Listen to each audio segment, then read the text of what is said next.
Hey everybody, welcome back to The Approved Cooking. So today I'm going to be making some beignets. Now, have you ever had a recipe that you keep telling yourself you're going to make and you just put it off and put it off and put it off?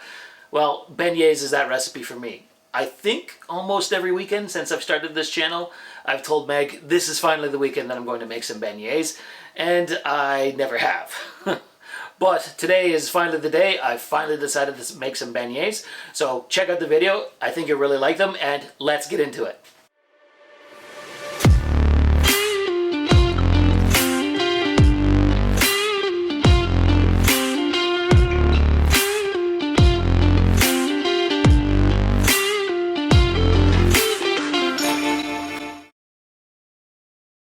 Okay, so to make the beignets, I'm going to use the recipe from John Cannell's Preppy Kitchen because I've never made beignets before. So thank you for that recipe. We're going to start off with our stand mixer, but before we even touch the stand mixer, we're going to get 3/4 of a cup of warm water, add in 2 1/4 teaspoons of dry active yeast, throw in a pinch of white granulated sugar to feed it, and set it aside for 10 minutes to bloom. From there, we're going to add in 3 3/4 cups of bread flour into the bowl of your stand mixer, then in a 1/2 cup of white granulated sugar, a 1/2 teaspoon of kosher salt, and I'm just going to mix this all together with the bread hook attachment of my stand mixer just to make sure that all the dry ingredients are mixed. From there, it's time to add in our watery, yeasty mixture. As you can see, it's foamed up quite nicely. That's what you're looking for to make sure that the yeast isn't dead. So pour that in with all the dry ingredients, making sure to scrape up any of the residue left over. And then I'm going to add in a 1/2 cup of evaporated milk, then 2 teaspoons of vanilla paste, and then I'm going to crack in a large egg, and then I'm going to drop the head of my stand mixer and start mixing this on a medium speed. And while it's mixing, I'm going to add in 3 tablespoons of melted unsalted butter, and I'm going to just let this mix for about 5-6 minutes until it makes a nice smooth and combined dough. Hold on, I'll give you a quick shot here of it so you can see what the consistency should look like. As you can see, it's fairly smooth, like not overly hydrated. From there, we're going to get ourselves a large mixing bowl, and I'm going to just spray it down with some cooking spray because we're going to throw the dough in here to let it rise. You can use olive oil, any kind of oil. I just happen to use cooking spray this time around.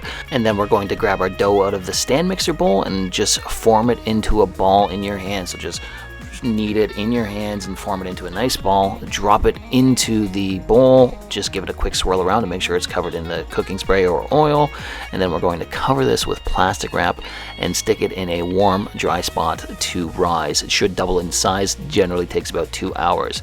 As you can see, mine pretty much doubled in size. So we're just going to take it out of the bowl and drop it onto our work surface, and it's time to start making these beignets. This is not a hard dough to work with. It is very easy to work with. So I'm just going to spray it with a little bit of all-purpose flour just to make it a little bit easier to work with. I'm going to flour my rolling pin, and then I'm going to roll this out into a square shape, and I'm going to make sure that the dough is about a 1/4 inch, give or take, a 1/4 inch thick. So then I'm going to get my pizza cutter that I have here, and I'm going to cut off the edges to make sure it's nice and square because we're going to cut the beignets into squares. So just cut off the ends, there we go, and just make sure to keep this leftover dough because we can form this back together and roll this out to make more beignets. So I'm just going to set that aside for a moment, and then it's time to just start cutting squares. Now, they don't have to be all uniform in size. I mean, beignets never are completely perfectly uniform, so I'm just cutting them into squares as best as I can. And then I'm just going to put them all on this baking sheet so I have somewhere to just collect them all while I'm frying them. Now, like I said, with the leftover dough, just roll it out again until it's a 1/4 inch thick and cut yourself out some more beignets in a square manner. There we go. So I have all of my beignets cut and they're ready to go fry. So let's head into the kitchen and start frying these.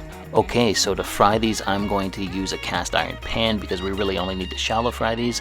So pour in enough vegetable oil so that you have about an inch thickness, and then crank your burner up to high and wait for the oil to hit 350 degrees Fahrenheit. Once it does hit 350 degrees Fahrenheit, it's time to just start frying your beignets. I'm only going to put in a couple at a time to not overload the pan, so 3 to 4 per fry session, and these fry very quickly. You basically only have to fry them for about a minute per side, basically till they hit golden brown. And as you can see, once they do, you flip them over and just fry the second half until it puffs up completely. So like I said, about a minute per side. But look at how nice and puffed up those get. So they're really simple to do. So just keep repeating the process, throwing some beignets in, frying them for a minute per side until they're all done and they look something like this. Look at those. Man, those look good. They're all nice and puffy and golden brown. Like, look at that. It is so nice and puffy and fluffy. Oh, I can't wait to try these. Okay, but on to the last step. We're going to throw some powdered sugar on top of them because the dough itself isn't that sweet.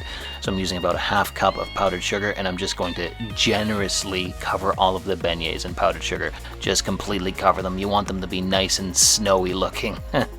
But anyways, once that's done, it's time to eat them. So I'm just gonna arrange them all here very quickly on a plate just for presentation's sake. So I'm stacking them all up, and take a look at those. And I spilled one, of course. But you know what? I fixed it. I covered it in some powdered sugar, and with the first taste test, those are good. Those are really good.